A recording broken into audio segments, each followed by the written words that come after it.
July August অভ্যুত্থানে সংগঠিত মানবতাবিরোধী অপরাধ মামলায় ৩৯ আসামিকে আজ আন্তর্জাতিক অপরাধ ট্রাইব্যুনালে হাজির করা হবে। মোট ৭টি মামলায় দেশের কয়েকটি কারাগার থেকে তাদেরকে আনা হবে আদালতে। এর মধ্যে সালমান এফ রহমান, আনিসুল হক, জুনায়েদ আহমেদ পলক সহ কয়েকজনকে ট্রাইব্যুনালে আনা হয়েছে। সকল আসামি হাজির করার পর আদালতের কার্যক্রম শুরু হবে। আজ একাধিক মামলার তদন্ত প্রতিবেদন দাখিলের জন্য নির্ধারিত হয়েছে। আসামিদের মধ্যে সাবেক মন্ত্রী, প্রতিমন্ত্রী ও প্রভাবশালী আওয়ামী লীগ নেতা রয়েছেন। আরও খবর জানাতে এই মুহূর্তে আন্তর্জাতিক অপরাধ ট্রাইব্যুনাল থেকে সরাসরি যোগ দিচ্ছেন সহকর্মী মাহিদুর রহমান। মাহিদুর, মানবতাবিরোধী অপরাধের মামলায় আসামিদের কি ট্রাইব্যুনালে আনা হয়েছে? আর কখন শুরু হতে পারে আদালতের কার্যক্রম? আমাদের বিস্তারিত জানান।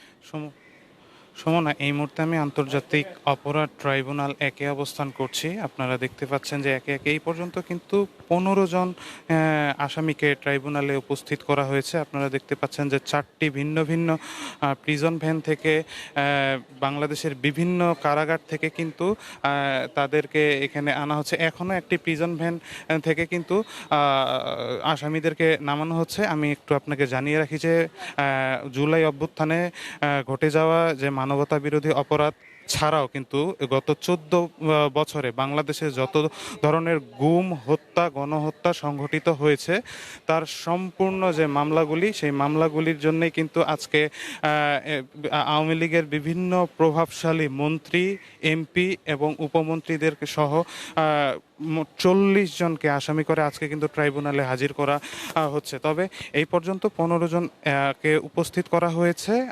আজকে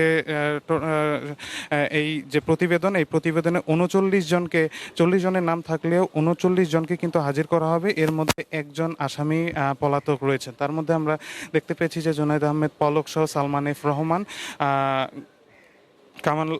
কামাল মজুমদার সহ কিন্তু 16 জনকে এখনো পর্যন্ত উপস্থিত করা হয়েছে। তবে এই আমরা ট্রাইব্যুনাল থেকে জানতে পেরেছি যে সকল আসামিকে উপস্থিত করার পরপরই কিন্তু আজকের যে ট্রাইব্যুনাল 1-এর যিনি চেয়ারম্যান গোলাম মুর্তজা মজুমদার, তার নেতৃত্বে কিন্তু এর বিচার কাজ শুরু হবে এবং ভিন্ন ভিন্ন মামলায় কিন্তু বিভিন্ন জনকে উপস্থিত করা হবে এবং তারপরেই যে নির্দেশনা আসবে সেই নির্দেশনার পরবর্তী শুনানি কি হবে সেটি আমি সুমনা আপনার মাধ্যমে জানিয়ে দেব। তবে আরেকটি গুরুত্বপূর্ণ তথ্য আমি জানিয়ে রাখি যে আজকে যে 40 জনকে এখানে উপস্থিত করা হয়েছে সেটার জন্য কিন্তু আজকে ট্রাইব্যুনালে আলাদা করে বিশেষভাবে অতিরিক্ত পুলিশ মোতায়েন করা হয়েছে নিরাপত্তার স্বার্থে এবং কোনো সাধারণ মানুষকে ট্রাইব্যুনালের ভেতরে প্রবেশ করতে দেওয়া হচ্ছে না।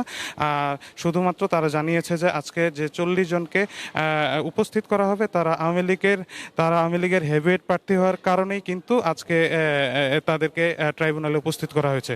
সুমনা। মাহিদুর, আপনাকে ধন্যবাদ।